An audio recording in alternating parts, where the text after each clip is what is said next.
ಇವತ್ತು ನೀವು ಇಲ್ಲೆಲ್ಲ ಕೂಡುವುದಕ್ಕೆ, ನಾವು ವೇದಿಕೆ ಮೇಲೆ ಕೂಡುವುದಕ್ಕೆ, ಈ ಒಂದು ಸಂಭ್ರಮ ಪಡುವುದಕ್ಕೆ ಮೂಲ ಕಾರಣವಾದಂಥ ವ್ಯಕ್ತಿ ಯಾರಾದರೂ ಇದ್ದರೆ ಅದು one and only Baba Saheb Ambedkar ಮಾತ್ರ, ಬಾಬಾ ಸಾಹೇಬ್ ಅಂಬೇಡ್ಕರ್ ಮಾತ್ರ. ಆ ವ್ಯಕ್ತಿ ಹುಟ್ಟಿದಿದ್ರೆ ಏನಾಗ್ತಿತ್ತು? ಏನೂ ಆಗ್ತಿರ್ಲಿಲ್ಲ. ನಾವೆಲ್ಲರೂ ಇಲ್ಲಿ ಕೂಡ ಬದಲಿ ಗೌಡ್ರು ಕುಲಕರ್ಣಿಯವ್ರ ಮನೆಯಲ್ಲಿ ಎಂಡಿ ಕಸ ಬೆಳಿತಿದ್ವಿ, ಗುಲಾಮರಾಗಿರ್ತಿದ್ವಿ ಅಷ್ಟೇ, ಮತ್ತೇನಿಲ್ಲ ವ್ಯತ್ಯಾಸ. ಸ್ವಲ್ಪ ಕಲ್ಪನೆ ಮಾಡ್ಕೊಂಡು ನೋಡ್ರಿ, ಇವತ್ತು ಎಲ್ಲೋ ಯಾವುದೋ ಕೆರೆಯ ಮೂಲೆಯಲ್ಲಿದ್ದಂಥ ನಾವುಗಳು, ಯಾವುದೋ ಒಂದು ಮುರುಕು ಗುಡಿಸಲಿದ್ದಂಥ ನಾವುಗಳು ಇವತ್ತು ವೈಟ್ ಆ್ಯಂಡ್ ವೈಟ್ ಹಾಕ್ಕೊಂಡು ಕೂತ್ಕೊಂಡಿದ್ದೀವಿ ಅಂತಂದರೆ, ಇಲ್ಲಿ ನಿಂತ್ಕೊಂಡು ಸ್ವಾಭಿಮಾನದಿಂದ ಮಾತಾಡ್ತಿದ್ದೀವಿ ಅಂತಂದರೆ, ನಮ್ಮಿಂದಿರ್ತಕ್ಕಂಥ ಒಂದು ಪ್ರಭಾವವಾದ ಶಕ್ತಿ ಅಂತಂದರೆ ಅದು one and only Ambedkar, Ambedkar, Ambedkar ಅಂದರೆ ತಪ್ಪಾಗಲಿಕ್ಕಿಲ್ಲ ಅಂತ. ಹಾಗಿದ್ರೆ ಈ ಜೈ ಭೀಮ್ ಅನ್ನುವಂಥ ಪದ ಬಳಸ್ತೇವೆ ಮೊದಲ, ಒಂದು ಸ್ವಾರಸ್ಯಕರ, ಎಲ್ಲರೂ ಜೈ ಭೀಮ್ ಅಂತೀವಿ. ಹಾಗಾದರೆ ಈ ಜೈ ಭೀಮ್ ಅನ್ನುವಂಥ ಪದ ಮೊಟ್ಟ ಮೊದಲ ಬಾರಿಗೆ ಯಾರು ಬಳಸಿದರು, ಯಾಕೆ ಬಳಸಿದರು, ನಿಜವಾಗ್ಲೂ ಕೂಡ ಅದರ ಶಕ್ತಿ ಏನು ಅಂತ ನಾನು ಹೇಳಿ ಆಮೇಲೆ ಅಂಬೇಡ್ಕರ್ ಬಗ್ಗೆ ಬರ್ತೀನಿ. ನಿಮಗೆಲ್ಲ ಗೊತ್ತಿರಲಿ, ಜಹಿಂದ್ ಶಬ್ದ ಬಳಕೆ ಆಗೋದಕ್ಕಿಂತ 8 ವರ್ಷ ಮೊದಲು ಈ ಜೈ ಭೀಮ್ ಅನ್ನುವಂಥ ಪದ ಬಳಕೆ ಆಗ್ತದೆ. 1937ರಲ್ಲಿ ಬಾಂಬೆ ಪ್ರಾಂತೀಯ ಸಭೆಗೆ ಚುನಾವಣೆ ನಡೆದಾಗ ಲೇಬರ್ ಪಾರ್ಟಿಯಿಂದ ಅಂಬೇಡ್ಕರ್ ಕಡೆ 17 ಜನ ನಿಂತಿರ್ತಾರೆ. ಆವಾಗ 15 ಜನ ಗೆದ್ದು ಬರ್ತಾರೆ. ಗೊತ್ತಿರಲಿ, ಕರ್ನಾಟಕದ ಬೆಳಗಾವಿನ ಚಿಕ್ಕೋಡಿಯಿಂದ ಕೂಡ ಒಬ್ಬರು ನಿಂತಿರ್ತಾರೆ, ಬಲವಂತರಾವ್ ಹನುಮಂತರಾವ್ ಅನ್ನುವಂಥ ವ್ಯಕ್ತಿ. ವರಾಳೆ ಬಲವಂತರಾವ್ ಹನುಮಂತರಾವ್ ವರಾಳೆ ಅನ್ನುವಂಥ ವ್ಯಕ್ತಿ ನಮ್ಮ ಚಿಕ್ಕೋಡಿಯಿಂದ ನಿಂತು ಲೇಬರ್ ಪಾರ್ಟಿಯಿಂದ ಗೆದ್ದು ಬರ್ತಾರೆ. ಆ ಒಂದು ಟೈಮಲ್ಲಿ ನಾಗ್ಪುರದಲ್ಲಿದ್ದಂಥ ಬಾಬು LH ಅರದಾಸ್ ಅನ್ನುವಂಥ ಒಬ್ಬ ಪತ್ರಕರ್ತ ಮೊಟ್ಟ ಮೊದಲ ಬಾರಿಗೆ ಮಹಾರಥ ಅನ್ನುವಂಥ ಮರಾಠಿ ಪತ್ರಿಕೆಯಲ್ಲಿ ಭೀಮನ ಜಯವನ್ನು ಮೊದಲ ಬಾರಿಗೆ ಜೈ ಭೀಮ್ ಅಂತ ಬಳಸ್ತಾರೆ ಅವರು. ಅಲ್ಲಿಂದ ಈ ಒಂದು ಜೈ ಭೀಮ್ ಅನ್ನುವಂಥ ಶಕ್ತಿಯ ಪದ ಅಂಬೇಡ್ಕರ್ ಅವರು ತಮ್ಮ ಒಂದು ಪತ್ರದಲ್ಲಿ ಅದನ್ನು ಬಳಕೆ ಮಾಡೋಕ್ಕೆ ಶುರು ಮಾಡ್ತಾರೆ. ಆ್ಯಕ್ಚುಲಿ ಇದನ್ನು ಮೊದಲು ಬಳಸಿದಂಥ ವ್ಯಕ್ತಿ ಯಾರಪ್ಪ ಅಂತಂದರೆ ಬಾಬು LH ಅರದಾಸ್ ಅನ್ನುವಂಥ ವ್ಯಕ್ತಿ ಈ ಒಂದು ಪದವನ್ನು ಬಳಸ್ತಾರೆ. ಹಾಗಾಗಿ ಈ ಪದದಲ್ಲಿ ಒಂದು ದೊಡ್ಡ ಶಕ್ತಿನೇ ಇದೆ. ಹಾಗಿದ್ರೆ ಇಷ್ಟೆಲ್ಲ ಶಕ್ತಿ ಇರತಕ್ಕಂಥ ಅಂಬೇಡ್ಕರ್ ಯಾರು? ಭಾಳ ಜನಕ್ಕೆ ಪ್ರಶ್ನೆ, ಏನು ಸರ್ ಗೊತ್ತಿಲ್ಲ ನಮಗೆ, 5ನೇ ಕ್ಲಾಸಿಂದ ಹಿಡಿದು ಡಿಗ್ರಿ ಮುಗಿಯೋವರೆಗೂ ಸರ್ಕಾರಿ ನೌಕರಿ ತಗೊಳ್ಳುವಾಗ CET ಓದುವಾಗ ನಾವು ಅಂಬೇಡ್ಕರ್ ಬಗ್ಗೆ ಓದಿದ್ದೀವಿ. ಖಂಡಿತ ಅಂಬೇಡ್ಕರ್ ಯಾರು ಅನ್ನೋದು ಒಂದು ವಾಕ್ಯದಲ್ಲಿ ಹೇಳಕ್ಕೆ ಸಾಧ್ಯ ಇಲ್ಲ. ಇದನ್ನು ಪ್ರಶಾಂತ್ ದಾನ ಭಾಳ ಚಂದ ಹೇಳ್ತಾರೆ. ಯಾರು ಅಂಬೇಡ್ಕರ? ಅಂಬೇಡ್ಕರ ಯಾರು ಅಂಬೇಡ್ಕರ, ಹೆಂಗ ಹೇಳಲಪ್ಪ ಒಂದು ವಾಕ್ಯದುತ್ತರ. ಅಂಬೇಡ್ಕರ ಯಾರು ಅಂಬೇಡ್ಕರ, ತಲೆ ಎತ್ತಿ ನೋಡಿರೋ ನೀಲಿ ಬಾನೆ ಉತ್ತರ. ಅಂಬೇಡ್ಕರ ಯಾರು ಅಂಬೇಡ್ಕರ, ಕೇರಿಯಿಂದ ಊರಿಗೆ ಮದ್ದು ಬರೆದ ಡಾಕ್ಟರ. ಭಾರತ ಮಾತೆಗೆ ಹೊಸ ಬಟ್ಟೆ ಹೊಲಿದ ಟೈಲರ. ಅಂಬೇಡ್ಕರ ಯಾರು ಅಂಬೇಡ್ಕರ, ಹೆಂಗ ಹೇಳಲಪ್ಪ ಒಂದು ವಾಕ್ಯದುತ್ತರ. ಕುಲಕಸುಬಿನಿಂದ ಕ್ಲಾಸ್ 1 ಹುದ್ದೆಗೆ, ಫುಟ್ಪಾತಿನಿಂದ ಆ ಪಾರ್ಲಿಮೆಂಟಿಗೆ. ಕುಲಕಸುಬಿನಿಂದ ಕ್ಲಾಸ್ 1 ಹುದ್ದೆಗೆ, ಫುಟ್ಪಾತಿನಿಂದ ಆ ಪಾರ್ಲಿಮೆಂಟಿಗೆ. ತಂದವರು ಯಾರೋ ನನ್ನ ನಿಮ್ಮನ್ನ, ತಿಳಿಬೇಕು ನಾವು ಕುಣಿಸೇರೋ ಮುನ್ನ. ಅಂಬೇಡ್ಕರ ಈತ ಅಂಬೇಡ್ಕರ, 10 ತಲೆಯ ಜ್ಞಾನ ಬಿದ್ದ ರಾವಣಾಸುರ, ತಾಯಿ ಹೃದಯದ ಶಿಖರ ಮೈಸಾಸುರ. ಅಂಬೇಡ್ಕರ ಯಾರು ಅಂಬೇಡ್ಕರ, ಹೆಚ್ಚೇನು ಹೇಳೆವು ಅವರೇ ನಮ್ಮ ನೆತ್ತರ. ಹೆಚ್ಚೇನು ಹೇಳೆವು ಅವರೇ ನಮ್ಮ ನೆತ್ತರ. ಯಾಕಂದರೆ ಅಂಬೇಡ್ಕರ್ ಅನ್ನೋ ಒಂದು ಮಹಾಸಾಗರ ಅದು. ಆ ಸಾಗರಕ್ಕೆ ಯಾವ ಕಡೆಯಿಂದ ನಾವು ಲಗ್ಗಿ ಇಡಬೇಕು ಅನ್ನೋದೇ ನಮಗೆ ಕನ್ಫ್ಯೂಸ್. ಅಷ್ಟೊಂದು ಎಷ್ಟು ಹೇಳಿದರೂ ಮುಗಿಯದ ಕತೆ. ಬಹುಶಃ 20ನೇ ಶತಮಾನ ಕಂಡಂಥ ಇಡೀ ಜಾಗತಿಕ ಮಟ್ಟದಲ್ಲಿ ನೋಡಿದಾಗ ಸಾವಿರಾರು ಮಹನೀಯರು ಹುಟ್ಟಿ ಬಂದಿದ್ದಾರೆ. ನೆಲ್ಸನ್ ಮಂಡೇಲ್ ಅಂತವ್ರು ಹುಟ್ಟಿದ್ದಾರೆ, ಮಾರ್ಟಿನ್ ಲೂಥರ್ ಅಂತವ್ರು ಹುಟ್ಟಿದ್ದಾರೆ, ಕಾರ್ಲ್ ಮಾರ್ಕ್ಸ್ ಅಂತವ್ರು ಹುಟ್ಟಿದ್ದಾರೆ, ಲೇನಿನ್ ಅಂತವ್ರು ಹುಟ್ಟಿದ್ದಾರೆ, ಮಾವೋನ್ ಅಂತವ್ರು ಹುಟ್ಟಿದ್ದಾರೆ, ಚೆಗೆವರ್ನ್ ಅಂತವ್ರು ಹುಟ್ಟಿದ್ದಾರೆ. ಹಾಗೆ ಯಾಕೆ ಭಾರತದಲ್ಲೂ ಕೂಡ ಮಹಾನ್ ವ್ಯಕ್ತಿತ್ವಗಳು ಹುಟ್ಟಿದ್ದಾವೆ. ಆದರೆ ಇಡೀ ಒಂದು ಸಮುದಾಯಕ್ಕೆ 3000 ವರ್ಷಗಳಿಂದ ಘನತೆ, ಸ್ವಾಭಿಮಾನ, ಮನುಷ್ಯರೇ ಅನ್ನುವುದು ಇಲ್ಲದೆ ಇರುವಂಥವರಿಗೆ ಮೊಟ್ಟ ಮೊದಲ ಬಾರಿಗೆ ನಾವು ಕೂಡ ಮನುಷ್ಯರು, ನಮ್ಮನ್ನು ಕೂಡ ಮನುಷ್ಯರನ್ನಾಗಿ ನೋಡಬೇಕು ಅನ್ನುವಂಥ ಗತ್ತು ತಂದುಕೊಟ್ಟಂಥ ವ್ಯಕ್ತಿತ್ವ ಇದ್ದರೆ ಅದು ಡಾಕ್ಟರ್ ಬಾಬಾ ಸಾಹೇಬ್ ಅಂಬೇಡ್ಕರ್. ಡಾಕ್ಟರ್ ಬಾಬಾ ಸಾಹೇಬ್ ಅಂಬೇಡ್ಕರ್ ಯಾಕೆಂತಂದರೆ ಅವರು ಭಾಳ ಅದ್ಭುತವಾದಂಥ ಒಂದು 3 ಪದಗಳನ್ನು ಕೊಟ್ಟರು ನಮಗೆ. ಜಾಗೃತರಾಗಿ, ಸಂಘಟಿತರಾಗಿ, ಚಳವಳಿ ಮಾಡಿ ಅಂತ. ಸ್ವಲ್ಪ ಕನ್ನಡದಲ್ಲಿ ಶಬ್ದಗಳನ್ನ ತಪ್ಪಾಗಿ ಅರ್ಥೈಸ್ತಾ ಇದ್ದಾರೆ. ಶಿಕ್ಷಣ, ಸಂಘಟನೆ, ಹೋರಾಟ, ಆ್ಯಕ್ಚುಲಿ ಅದಲ್ಲ. ಅದಿರೋದು ಎಜುಕೇಟ್ ಅಂತಂದರೆ ಜಾಗೃತರಾಗಿ ಅಂತ, ಎಜುಟೇಟ್ ಅಂತಂದರೆ ಚಳವಳಿ ಮಾಡಿ ಅಂತ, ಆರ್ಗನೈಸರ್ ಅಂತಂದರೆ ಸಂಘಟನೆ ಮಾಡಿ ಅಂತ. ಯಾಕೆ ಪದ ಬಳಸ್ತಾರೆ ಅಂತಂದರೆ ಶಿಕ್ಷಣ ಪಡೆದವರೆಲ್ಲರೂ ಕೂಡ ಜಾಗೃತರಲ್ಲ. ದಯವಿಟ್ಟು ಅರ್ಥ ಮಾಡ್ಕೋಬೇಕು. ಶಿಕ್ಷಣ ಇಲ್ದಿರೋನು ಕೂಡ ಜಾಗೃತ ಇರ್ಬೋದು. ಯಾಕಂದರೆ ಇವತ್ತೆಲ್ಲ ನೋಡ್ತಾ ಇದ್ದೀವಿ, ಎಷ್ಟೋ ಜನ ಎಜುಕೇಟೆಡ್ ಸ್ಲೇವರಿಗಳನ್ನು ನೋಡ್ತಾ ಇದ್ದೀವಿ. ಯಾವುದೋ ಒಂದು ಪಕ್ಷಕ್ಕೆ, ಯಾವುದೋ ಒಂದು ಬಣಕ್ಕೆ ಕಟ್ಟು ಬಿದ್ದು ಯಾವ ರೀತಿಯಾಗಿ ಇವತ್ತು ಸಮಾಜದಲ್ಲಿ ಅಲ್ಲಲು ಕಲ್ಲಲ ಮಾಡ್ತಿದ್ದಾರೆ. ಇಡೀ ಸಮಾಜವನ್ನು ಅಂಬೇಡ್ಕರ್ ಹೆಸರನ್ನು ಕವಚವಾಗಿ ಬಳಸ್ಕೊಂಡು ಹೇಗೆ ಹೊಡಿತಿದ್ದಾರೆ ಅಂತ ನಾವೆಲ್ಲ ನೋಡ್ತಾ ಇದ್ದೀವಿ. ಹಾಗಾಗಿ ಅದು ಜಾಗೃತ ಮನಸ್ಸಲ್ಲ, ಅದು ಸ್ವಾರ್ಥ ಮನಸ್ಸು ಅನ್ನೋ ಕಾರಣ. ಹಾಗಾಗಿ ಈ ಮುಖ್ಯವಾಗಿ ಇಲ್ಲಿ ಅಂಬೇಡ್ಕರ್ ಅವರು ನಮಗೆ ಕೊಟ್ಟಂಥ ರಾಜ್ಯಾಂಗ ಇದೆಯಲ್ಲ, ಆ ರಾಜ್ಯಾಂಗ ಅಂತಿದ್ದದ್ದಲ್ಲ. ಈಗಾಗಲೇ MLA ಸಾಹೇಬ್ರು ಹೇಳಿದರು, ಸಂವಿಧಾನ ಅಂಬೇಡ್ಕರ್ ಒಬ್ಬರೇ ಸಂವಿಧಾನ ಪಿತಾಮಹ ಅಲ್ಲ ಅಂತ. ಅವರೆಲ್ಲ ಅರೆಬಂದ ಮಡಿಕೆಗಳು. ದಯವಿಟ್ಟು ಅವರಿಗೆ ಈ ವೇದಿಕೆ ಮೂಲಕ ನಾನು ಮಾತು ಹೇಳಕ್ಕೆ ಇಷ್ಟಪಡ್ತೀನಿ. ಅಂಬೇಡ್ಕರ್ ಬರೆದಿದ್ದೋ, ಅಂಬೇಡ್ಕರ್ ವಾದಿಗಳು ಬರೆದಿದ್ದೋ ನೀವು ಓದಬೇಡಿ. ಅಂಬೇಡ್ಕರ್ ಸಂವಿಧಾನ ಸಭೆಯಲ್ಲಿ ಇದ್ದಂಥ ನಿಮ್ಮ ಹಿರಿಗುರುಗಳಾದಂಥ ಶ್ಯಾಮ್ ಪ್ರಕಾಶ್ ಮುಖರ್ಜಿಯವರು ಏನು ಹೇಳಿದ್ದಾರೆ ಸ್ವಲ್ಪ ನೋಡಬೇಕು. ಅಂಬೇಡ್ಕರ್ ಬಗ್ಗೆ ಅವ್ರು ಏನು ಹೇಳಿದ್ದಾರೆ. ಅವರು ಶಿಷ್ಯಂದಿರಾದಂಥ ಅಜಾತಶತ್ರು ಅಟಲ್ ಬಿಹಾರಿ ವಾಜಪೇಯಿ ಅವರು, ದಯವಿಟ್ಟು ಅವ್ರು ಬರೆದದ್ದಾದರೂ ಓದಬೇಕು, ನಿಮಗೆ ಸತ್ಯ ಗೊತ್ತಾಗುತ್ತೆ. ಅದು ಯಾವುದಾಗಲಿಲ್ವಾ? ಸಂವಿಧಾನದ ನಡಾವಳಿ ಮತ್ತು ಸಂವಿಧಾನ ರಚನೆ ಸಭೆಗಂತಲೇ ಭಾರತ ಸರ್ಕಾರ ಮತ್ತು ನಮ್ಮ ಕರ್ನಾಟಕ ಸರ್ಕಾರ ಕನ್ನಡದಲ್ಲಿ 12 ಬೃಹತ್ ಸಂಪುಟಗಳನ್ನ ತಂದಿದೆ.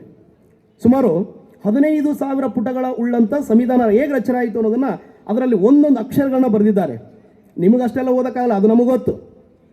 ಅದೆಲ್ಲವನ್ನು ಕುಂತು ಓದಿದಂಥ ಭಾರತದಂಥ ಮಹಾನ್ ಸಂವಿಧಾನ ತಜ್ಞ ಡಾಕ್ಟರ್ MV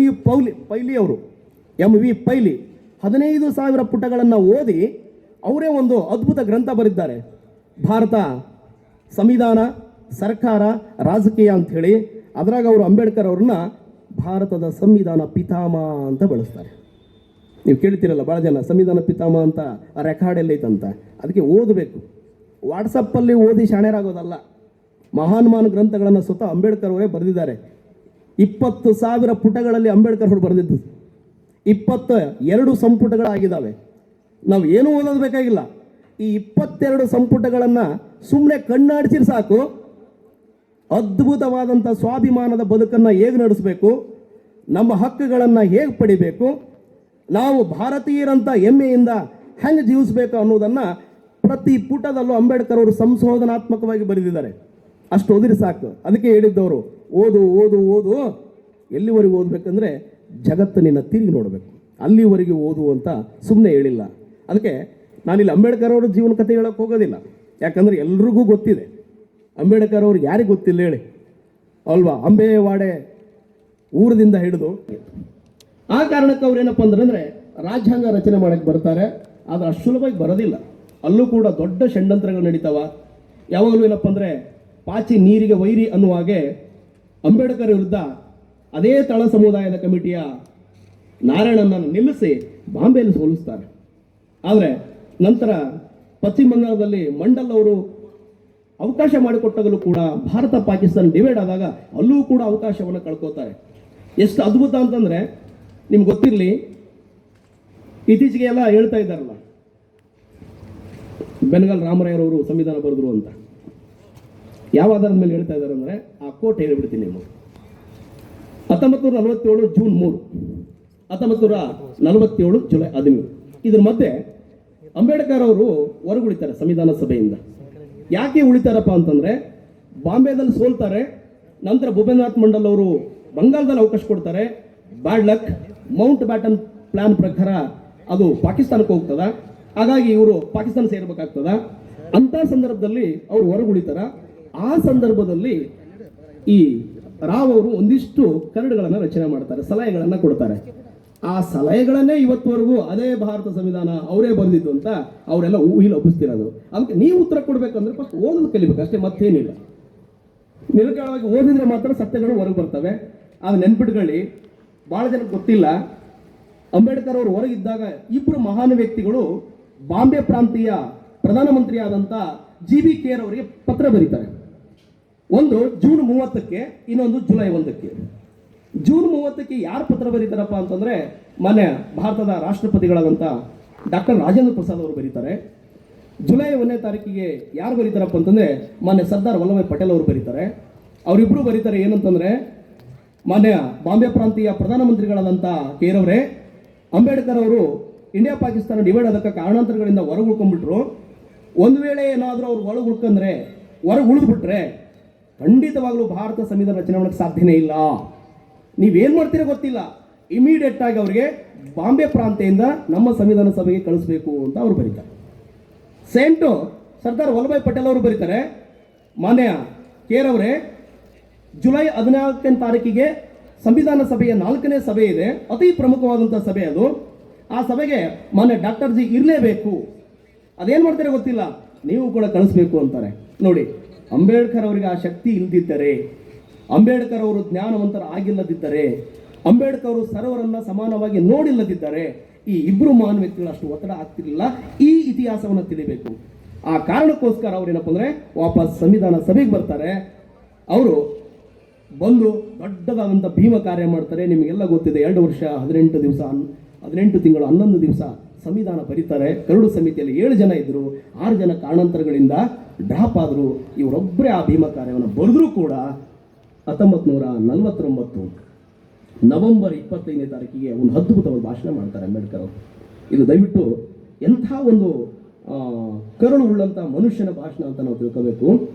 ಯಾಕಂದ್ರೆ ಆ ಸಂವಿಧಾನ ಬರಿಬೇಕಾದ್ರೆ ಇಡೀ ತಮ್ಮ ಆರೋಗ್ಯನೇ ಕೆಡಿಸ್ಕೊಂಡ್ಬಿಟ್ಟಿರ್ತಾರೆ ಅವರು. ಆಗಲಿ ರಾತ್ರಿ ನಿದ್ದೆ ಇಲ್ಲ, ದೇಶ ಸುತ್ತೋದು. ಯಾಕಂದ್ರೆ ಯಾವುದೋ ಒಂದು ಕಥೆನೋ ಕಾದಂಬರಿ ಕಲ್ಪನೆಯಲ್ಲಿ ಕೂತ್ಕೊಂಡು ಬರಿಬೋದಾಗಿತ್ತು, ಆದರೆ ಹಾಗಲ್ಲ. ಇಡೀ ದೇಶಕ್ಕೆ ಅವತ್ತಿ ಇರ್ತಕ್ಕಂಥ ಭಾರತದ ಬಹುತ್ವವನ್ನು ಇಟ್ಕೊಂಡು ಬರಿಬೇಕು. ಭಾರತ ಅಂದ್ರೆ ಏನು ತಮಾಷೆನಾ? ಜಾತಿಗಳ ನಾಡು, ಧರ್ಮಗಳ ನಾಡು. ಆ ಜಾತಿಗಳು ಕೇಳಿದ್ರೆ ಎದ್ದು ಹೊಡಿತೀವಿ ನಾವು. ಈ ದೇಶದ ತಲೆ ಮೇಲೆ ಕುಂತಿರುವ ಜಾತಿ ಅನ್ಸ್ಕೊಂಡಿರುವಂಥ ಬ್ರಾಹ್ಮಣ ಜಾತಿಯಲ್ಲಿ 720 ಕೆಟಗರಿ ಅದಾವೆ. ಇನ್ನು ಉಳಿದವನ್ನೆಲ್ಲ ನಾವು ಲೆಕ್ಕ ಮಾಡ್ತಾ ಹೋದ್ರೆ ಖಾತೆ ಮುಗಿದು ಹೋಗ್ತದೆ. ನಾವು ಅಷ್ಟರಿಗೂ ಸಮಾನತೆ ಬರಬೇಕು, ಎಲ್ಲರೂ ಒಪ್ಪಬೇಕು. ಹೆಣ್ಮಕ್ಕಳಿಗೆ, ವೃದ್ಧರಿಗೆ, ಅಂಗವಿಕಲರಿಗೆ, ನಿರ್ಗತಿಕರಿಗೆ, ಬುಡಕಟ್ಟು ಜನರಿಗೆ, ಅರೆ ಬುಡಕಟ್ಟುಗಳಿಗೆ, ಅಲೆಮಾರಿಗಳಿಗೆ, ನೋಡಿ ಇಸ್ಲಾಂ ಧರ್ಮದವರಿಗೆ, ಕ್ರಿಶ್ಚಿಯನ್ ಧರ್ಮದವರಿಗೆ, ಬೌದ್ಧರಿಗೆ, ಜೈನರಿಗೆ, ಜರಾಷ್ಟ್ರಿಗಳಿಗೆ, ಸಿಖ್ಖರಿಗೆ, ಇಷ್ಟೂ ಜನರಿಗೆ ಒಪ್ಪುವ ಸಂವಿಧಾನ ಬರೆಯುವುದು ಅಷ್ಟು ಸುಲಭ ಅಲ್ಲ. ಅದಕ್ಕೆ ಅದನ್ನು ಭೀಮ ಕಾರ್ಯ ಅಂತ ಕರಿತೀವಿ ನಾವು. ಅಮೆರಿಕ ಸಂವಿಧಾನ ಇದ್ದಂಗಲ್ಲ ಇದು. ಒಂದು ಆಶ ಓದಿ ಮುಗಿಸ್ಬಿಡ್ತೀವಿ ನಾವು. ಯಾಕಂದ್ರೆ ಅಮೆರಿಕ ಸಂವಿಧಾನ ಬಂದಿದ್ದು ಕ್ರಾಂತಿಯಿಂದ ಯಾವ ದೇಶದಲ್ಲಿ ಸಂವಿಧಾನ ಬರ್ತಾವೋ ಅವೆಲ್ಲವೂ ಜನರು ಒಪ್ಪಿತ ಆಗಿರ್ತವೆ. ಸೇಮ್ ಟು ಫ್ರಾನ್ಸ್, ಸಮಾನತೆ, ಸ್ವಾತಂತ್ರ್ಯ, ಭಾತೃತ್ವ. ಆದ್ರೆ ನಮ್ಮದು ಹಂಗಲ್ಲ, ನಮ್ಮದು ರಾಜಿಯಿಂದ ಬಂದಿತ್ತು. ಯಾಕಂದ್ರೆ ಭಾಳ ಜನ ಎಷ್ಟೇ ನಾವು ಮಾತಾಡೋರು ಕೂಡ ಸತ್ಯ ಬೇರೆ ಇದಾವೆ, ಮುಚ್ಚೋಗಿದ್ದಾವೆ. ಇಲ್ಲಿ ಎಷ್ಟೋ ಜನರಿಗೆ ಗೊತ್ತಿಲ್ಲ ಅನ್ಸುತ್ತೆ. ಬ್ರಿಟಿಷರು ಈ ಎಲ್ಲ ಗಲಾಟೆ ನೋಡಿ, ಇಂಡಿಯಾ ಪಾಕಿಸ್ತಾನ ಡಿವೈಡ್ ಆದ್ಮೇಲೆ ದೊಡ್ಡ ಗಲಾಟೆ ಆದಾಗ ಭಾರತ ಬಿಟ್ಟು ಹೋಗೋದಕ್ಕೆ ಬ್ರಿಟಿಷ್ ಸರ್ಕಾರ ಮಾನ್ಯ ವೈಸ್ರಾಯರ್ ಅವರಿಗೆ ಒಂದು ಯೋಜನೆಯನ್ನ ತಯಾರು ಮಾಡಂತ ಹೇಳುತ್ತೆ.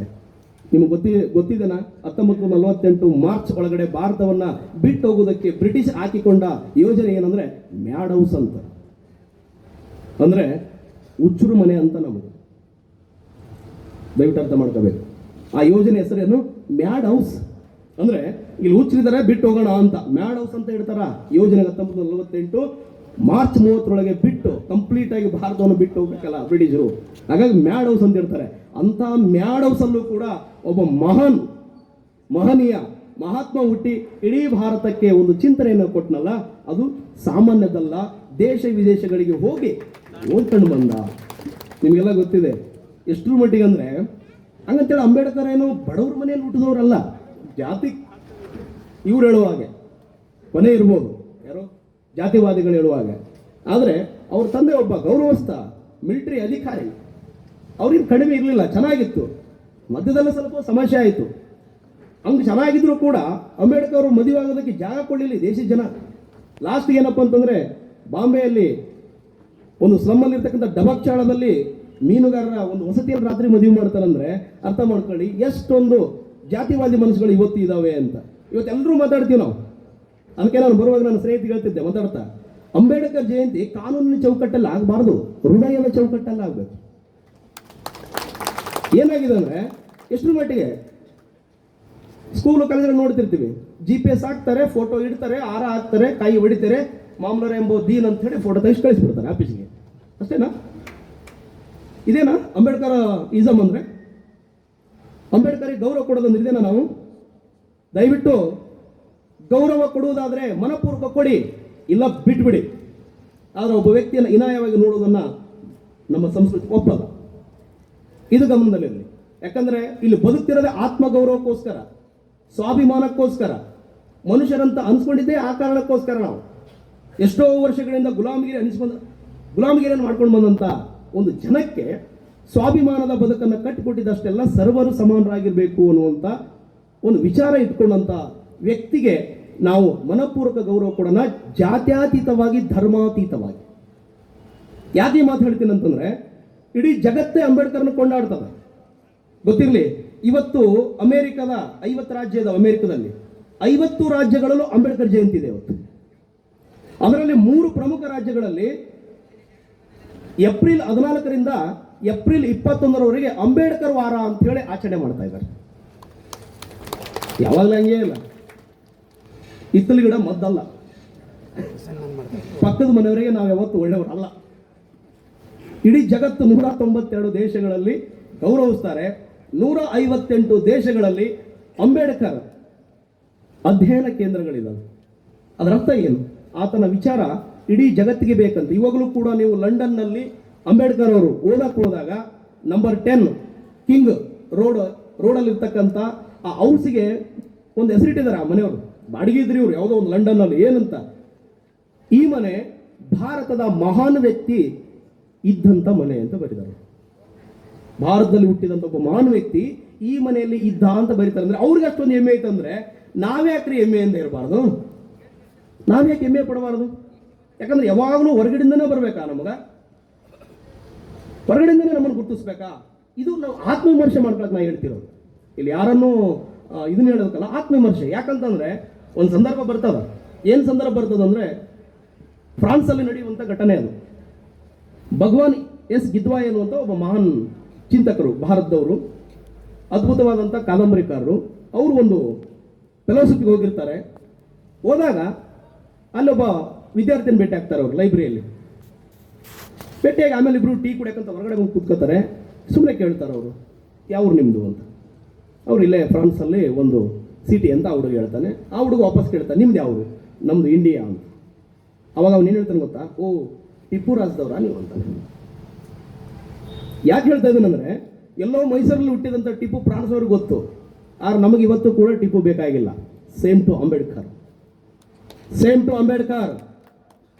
ಇಡೀ ಜಗತ್ತಿನಲ್ಲಿರ್ತಕ್ಕಂಥ ಪ್ರತಿಯೊಬ್ಬ ವ್ಯಕ್ತಿಗೂ ಅಂಬೇಡ್ಕರ್ ಬೇಕು ಇವತ್ತು. ಆದರೆ ನಾವು ಯಾವತ್ತೋ ಒಂದು ದಿವಸ ಆತನನ್ನು ನೆನೆಸುವುದಕ್ಕೆ ಇನ್ನೂ ಎಷ್ಟೋ ಜನ ಅಂಬೇಡ್ಕರ್ನ ಕವಚವಾಗಿ ಮಾಡ್ಕೊಂಡಿದ್ದೀವಿ. ನಾವು ಕವಚ, ನಮ್ಮ ರಕ್ಷಣೆಗೋಸ್ಕರ ಅಂಬೇಡ್ಕರ್ ಬಳಸ್ಕೊತಾ ಇದ್ದೀವಿ. ಅದಕ್ಕೆ ನಾನು ಯಾವಾಗ ಹೇಳ್ತಿದ್ದೀನಿ, ಅಂಬೇಡ್ಕರ್ ಅವರ ಮೆರವಣಿಗೆಗಿಂತ ಅವ್ರ ಬರವಣಿಗೆ ಮುಖ್ಯ. ನಮಗೆ ಅವರ ಬರವಣಿಗೆಗಳನ್ನು ಮೆರೆಸ್ಬೇಕು ನಾವು. ಒಮ್ಮೊಮ್ಮೆ ಅದು ಸರಿನೋ ತಪ್ಪೋ ಗೊತ್ತಿಲ್ಲ. ಮೂರ್ತಿ ಪೂಜೆ ಬೇಡ ಅಂದವ್ರನ್ನೇ ಇವತ್ತೆಲ್ಲ ಮೂರ್ತಿ ಮಾಡಿಬಿಟ್ಟಿದ್ದೀವಿ ನಾವು. ಆದ್ರೆ ಇರಲಿ, ನಮ್ಮ ಅಸ್ಮಿತೆ ಎಟ್ಲೀಸ್ಟ್ ಅದ್ರ ಮೂಲಕ ಆದ್ರೆ ಎಲ್ಲರಿಗೂ ತಿಳಿಸ್ಬೇಕಾಗಿದೆ ಇಂಥ ಒಬ್ಬ ವ್ಯಕ್ತಿ ಇದ್ದ ಅಂತೇಳಿ. ಆದ್ರೆ ಅವರೇ ಹೇಳ್ತಾರೆ ಮೂರ್ತಿ ಪೂಜೆ ಬೇಡ ಅಂತ. ಆದ್ರೆ ಇವತ್ತು ಅನಿವಾರ್ಯ ಅದು. ಯಾಕಂತಂದ್ರೆ ಇಲ್ಲಂದ್ರೆ ಅವರು ಇದ್ರು ಅನ್ನೋದಕ್ಕೆ ಸಾಕ್ಷಿನ ಕೊಡೋದಿಲ್ಲ ನಮ್ಮ ಜನ. ಹಂಗಿದಾರೆಲ್ಲ ಬಳದು ಹಾಕಿಬಿಡ್ತಾರೆ. ಗೊತ್ತಿದೆ, ಇತಿಹಾಸವನ್ನು ಸಂಪೂರ್ಣವಾಗಿ ತಿರ್ಚಿ ಬರಿತಾ ಇದ್ದಾರೆ. ಹಾಗಾಗಿ ನಾನು ಹೇಳೋದು ಒಂದೇ ಒಂದು ಮಾತು, ನನ್ನ ಅನಿಸಿಕೆ ವೈಯಕ್ತಿಕವಾಗಿ, ನಾವು ಅಂಬೇಡ್ಕರ್ ಬಗ್ಗೆ ಸಂಪೂರ್ಣವಾಗಿ ಓದದೆ ಯಾವ ನಿರ್ಧಾರಕ್ಕೆ ಬರದೇ ಇರೋದೇ ಒಳ್ಳೆಯದು. ಆಮೇಲೆ ಇವತ್ತು ಅಂಬೇಡ್ಕರ್ ಅವರನ್ನ ಆ ಪಕ್ಷ ಈ ಪಕ್ಷ ಅಂತ ಏನಿಲ್ಲ, ಎಲ್ಲರೂ ಗೌರವಿಸುವ ಮಟ್ಟಿಗೆ ಬೆಳೆದಿದ್ದಾರೆ. ಅವರು ಅವನ ಮನಸ್ಸಿಂದ ಗೌರವಿಸ್ತಿದ್ದಾರೋ, ಅವಕಾಶಕ್ಕಾಗಿ ಗೌರವಿಸ್ತಿದ್ದಾರೋ ಅವ್ರವ್ರಿಗೆ ಬಿಟ್ಟಿದ್ದು. ಆದರೆ ಒಂದಂತೂ ಸತ್ಯ, ಅಂಬೇಡ್ಕರ್ ಅವರಿಗೆ ಇವತ್ತು ಯಾರು ಗೌರವಿಸ್ತಿದ್ದಾರೋ ಅವರೆಲ್ಲರೂ ಅವಮಾನ ಮಾಡಿದಂಥವ್ರೆ. ಅದೇ ಅಂಬೇಡ್ಕರ್ ಅವರು ಸಂವಿಧಾನ ಬರೆದು 1950 ಜನವರಿ 26 ಹೊರಗೆ ಬಂದಾಗ ಅವ್ರ ಪ್ರತಿಕೃತಿಯನ್ನು ಸುಟ್ಟಂತವರು ಇದ್ದಾರೆ. ಇವತ್ತು ಅವರೇ ಜೈ ಭೀಮ್ ಅಂತಿದ್ದಾರೆ. ಗಮನಿಸಿ, ಅಂದ್ರೆ ತನ್ನನ್ನ ಈಗಣಿಯವರ ಬಾಯಲ್ಲೂ ಕೂಡ ತನ್ನ ಹೆಸರನ್ನ ಬಳಸುವ ಹಾಗೆ ಮಾಡಿದಂತ ಏಕೈಕ ಶಕ್ತಿ ಅದು ಅಂಬೇಡ್ಕರ್. ಅದನ್ನು ಒಪ್ಪಲೇಬೇಕಾಗ್ತದೆ. ಆಗಲೇ ಬಳಸ್ತಾ ಅಂಬೇಡ್ಕರ್ ಅವ್ರನ್ನ ಆಧುನಿಕ ಮನು ಅಂತ ಹೇಳಿ ಬಳಸಿದ್ರು. ದಯವಿಟ್ಟು ಕ್ಷಮೆ ಇರಲಿ, ದಯವಿಟ್ಟು ಅದನ್ನು ಬಳಸಬೇಡಿ. ಅವರು ಆಧುನಿಕ ಮನು ಅಲ್ಲ, ಮನುವಾದವನ್ನ ಸುಟ್ಟು ಬಂದಂತ ವ್ಯಕ್ತಿ. ಯಾಕೆ ಅಂತಂದ್ರೆ ನಮಗೆ ಕೆಟ್ಟ ಚಟ ಇದೆ. ಇಂದು ಯಾರೋ ಒಬ್ಬವನು ನೆಗೆಟಿವ್ ಮಾಡಿರ್ತಾನ, ಹೆಸರು ಮಾಡಿರ್ತಾನೆ, ಅವನ ಹೆಸರು ಇನ್ನೊಬ್ರಿಗೆ ಬಳಸೋದು. ಅದನ್ನ ಯಾಕೆ ರೂಢಿ ಮಾಡ್ಕೋಬೇಕು? ನಾವು ಸಂಪ್ರದಾಯ ಮುರಿಬೇಕು ಅದನ್ನ. ಮನುವಾದಕ್ಕೆ ಬೆಂಕಿ ಇಟ್ಟವರು ಅವರು. ಇವತ್ತು ಹೆಣ್ಮಕ್ಳು ಇಲ್ಲಿ ಕೂತಿದ್ದಾರೆ ಅಂದ್ರೆ ಅಂಬೇಡ್ಕರ್ ಕಾರಣ. ಮನುವಾದ ಏನು ಹೇಳ್ತದೆ? ಹುಟ್ಟಿದಾಗ ತಂದೆಯ ಜೊತೆಯಲ್ಲಿ, ಮದುವೆ ಆದಾಗ ಗಂಡನ ಜೊತೆಯಲ್ಲಿ, ಮುದುಕಿಯಾದಾಗ ತಂದೆ ತಾಯಿಯ ಜೊತೆ ಮಕ್ಕಳ ಜೊತೆಯಲ್ಲಿ ಇರಬೇಕು. ಹೆಣ್ಣು ಸ್ವಾತಂತ್ರ್ಯ ನಹರತಿ ಅಂತ ಹೇಳಿದಂಥದ್ದಲ್ಲಿ ಹೆಣ್ಮಕ್ಳಿಗೆ ಆಸ್ತಿ ಹಕ್ಕು ಕೊಡಬೇಕು ಅಂತ ಹೇಳಿ ಹಿಂದೂ ಕೋಡ್ ಬಿಲ್ ಮಂಡಿಸಿ 1952ರಲ್ಲಿ ರಾಜೀನಾಮೆ ಕೊಟ್ಟು ಹೊರಗೆ ಬಂದಂತ ಅಂಬೇಡ್ಕರ್ ಅಲ್ಲಿ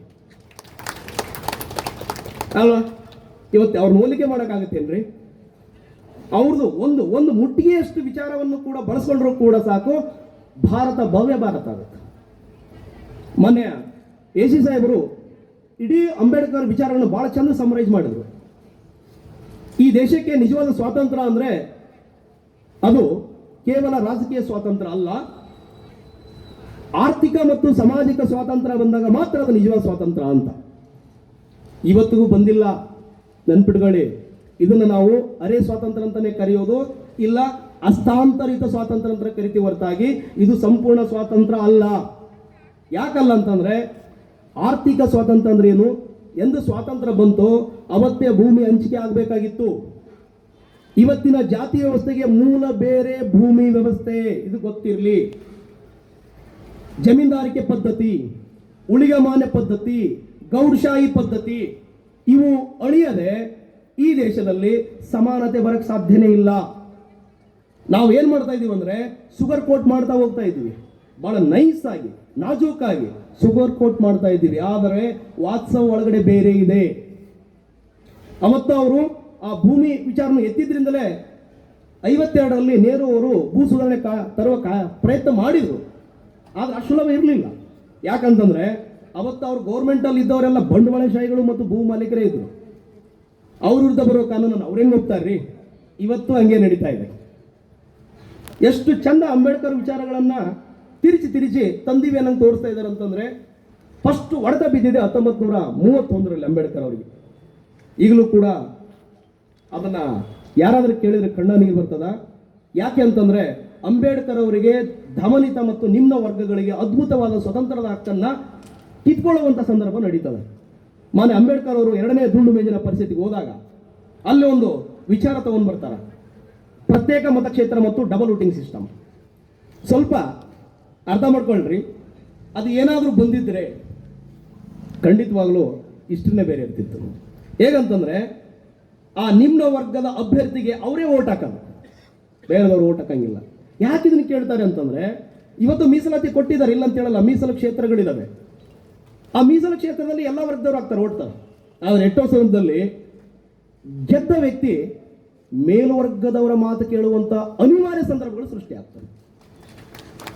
ಅವರ ಹೇಳುವಂತ ಕಾನೂನನ್ನ ಜಾರಿ ಮಾಡುವ ಸಂದರ್ಭಗಳು ಸೃಷ್ಟಿ ಆಗ್ತವೆ, ಅನಿವಾರ್ಯ. ಇಲ್ಲಾಂದ್ರೆ ನೆಕ್ಸ್ಟ್ ಗೆಲ್ಸಲ್ಲ ಅವರು.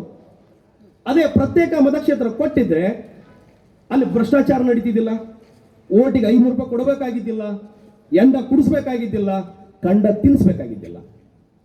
ಅವರ ಜನಾಂಗವನ್ನ ಕಾರಣಕ್ಕೋಸ್ಕರ ಆ ಮನುಷ್ಯ ಒಳ್ಳೆಯವನಾಗಿದ್ರೆ ಕಣ್ಣು ಮುಚ್ಚಿ ಓಟಾಕಿ ಆರಿಸ್ತಿದ್ರು.